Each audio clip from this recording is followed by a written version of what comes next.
du Covid-19 a donné un véritable coup d'accélérateur au marché de la téléconsultation en France. Fin avril, ce sont plus de 25% des consultations qui ont été réalisées à distance. Et près de la moitié des médecins libéraux qui s'étaient convertis à la pratique, contre 2% début mars. De leur côté, les plateformes privées, Doctolib en tête, ont rallié les 2 tiers des nouveaux médecins téléconsultants, selon l'étude Xerfi-Precepta.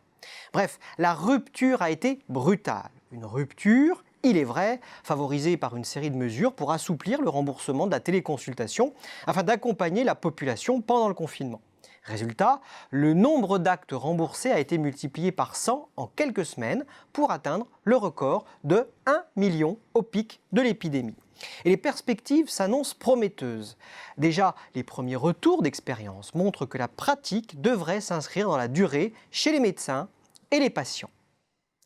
Dans ce nouveau contexte, les cartes du jeu concurrentiel vont être rebattues. En avril 2020, plus de 200 solutions se disputaient le marché des services de téléconsultation et téléconseil médical en France, dont environ 50 startups spécialisées en quête de financement. Certaines de ces jeunes pousses ont déjà des moyens financiers importants grâce à des prises de participation de grands groupes. Des grands groupes qui mènent d'ailleurs le jeu concurrentiel. Ils viennent d'horizons variés car ce sont aussi bien des spécialistes étrangers que des éditeurs de logiciels santé, des géants de l'assurance ou encore des groupes d'établissements privés.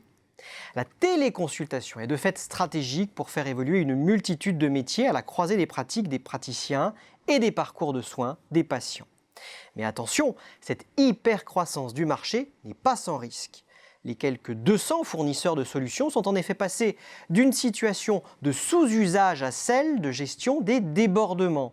Dans le même temps, ils doivent faire des choix structurels dans un environnement nouveau et encore instable.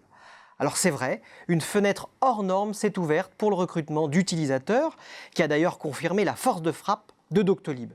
Mais apportons quelques nuances. D'abord, les deux grandes logiques qui s'affrontent, intermédiation versus service à la demande, s'appuie sur des ressorts différents.